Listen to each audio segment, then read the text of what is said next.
Hablemos de un momento fascinante y muy complejo en la historia de Chile. Entre 1958 y 1973, el país se encontró de verdad en una encrucijada. No se trataba de elegir entre políticas o partidos, no. Se trataba de elegir entre tres futuros, tres proyectos de país que eran completamente distintos. Así que bueno, vamos a sumergirnos en esta etapa tan crítica. Hacia finales de los años 50, esta sensación era general.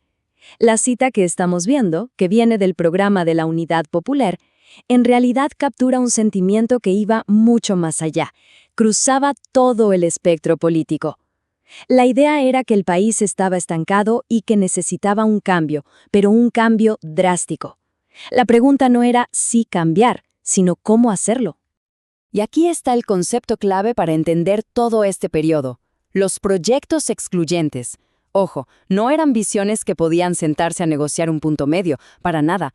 Eran tres caminos que se anulaban entre sí, y esto dividió al país en lo que se conoció como los tres tercios: la derecha, el centro y la izquierda. Bien, empecemos por el primer camino. Este fue el que propuso la derecha. Su proyecto era de un estilo conservador liberal, y lo que buscaba era modernizar el país, sí, pero poniendo el foco en el orden y la estabilidad de la economía. Este proyecto se llevó a cabo durante el gobierno del presidente Jorge Alessandri.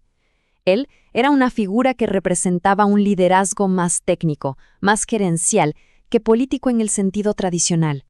Entonces, ¿cuál era el núcleo de su plan? Pues liberalizar la economía, abrir Chile al comercio exterior y, por supuesto, fortalecer al sector privado. Se quería un Estado más eficiente que no estuviera tan influenciado por lo que ellos veían como el clientelismo de los partidos o la presión de los sindicatos.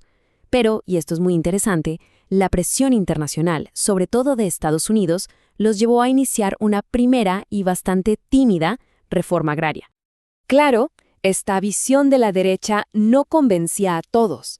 De hecho, surgió con muchísima fuerza una alternativa desde el centro que proponía una tercera vía, es decir, un camino intermedio entre el capitalismo más liberal y el socialismo revolucionario. El gran líder de este proyecto fue Eduardo Frei Montalva, la cabeza del Partido Demócrata Cristiano.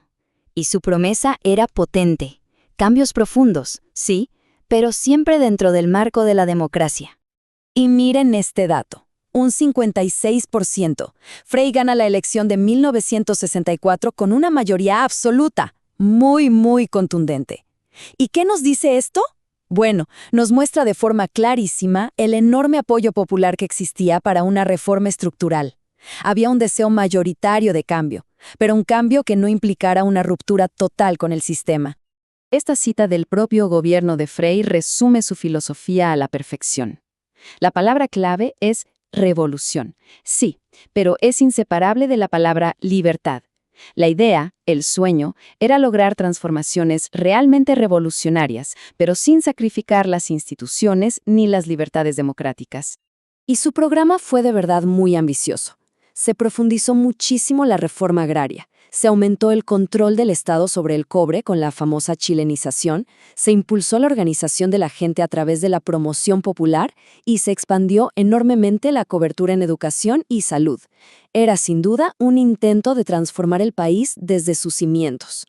Pasemos ahora al tercer y último camino, que era el más radical de todos. La izquierda, que se agrupó en la coalición llamada Unidad Popular, propuso lo que se conoció como la Vía Chilena al Socialismo. Este proyecto llegó al poder con Salvador Allende, quien buscaba algo que era inédito en el mundo en ese momento: instaurar un sistema socialista, pero por la vía democrática, usando las urnas. Ahora, aquí hay que poner mucha atención al número, un 36.6%. Allende ganó con esa cifra. No fue una mayoría absoluta, para nada. Fue una primera mayoría relativa, en una elección súper peleada entre los tres tercios. Y esto nos muestra, desde el primer día, la profunda división que había en el electorado.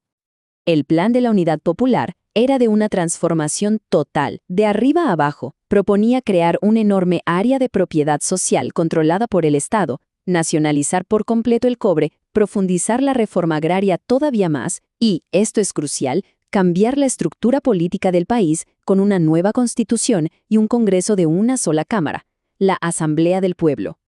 Así que, al final de todo, teníamos estas tres visiones sobre la mesa. Y como decíamos, no eran simplemente distintas, eran fundamentalmente incompatibles. Cada una tenía una idea radicalmente diferente de lo que Chile debía ser. Esta tabla lo resume todo de una forma muy clara. Miren, en filosofía pasamos de un liberalismo conservador a una tercera vía reformista y de ahí a una transición al socialismo. En la economía, de la liberalización total a un control estatal absoluto. Y en el rol del Estado, de uno más bien técnico a uno de bienestar social, para terminar en la propuesta de un nuevo Estado popular. Entonces, si lo reducimos a su esencia, el punto crucial es este. La gran división era entre quienes querían reformar el sistema que ya existía y quienes querían reemplazarlo por completo. Fíjense que tanto el proyecto de la derecha como el del centro, aunque eran muy distintos entre sí, operaban dentro de la lógica del capitalismo y de la democracia liberal. En cambio, el proyecto de la izquierda, bueno, eso era otra cosa. Buscaba crear un orden social, económico y político totalmente nuevo. Y todo esto nos deja con una pregunta final, una que resonó con una fuerza tremenda en esos años y que, la verdad, sigue siendo relevante hoy. Cuando las visiones sobre el futuro de un país son tan opuestas que se anulan entre sí, ¿qué base común queda para sostener a la sociedad? Es una reflexión profunda, ¿no?, sobre los límites del desacuerdo dentro de una democracia.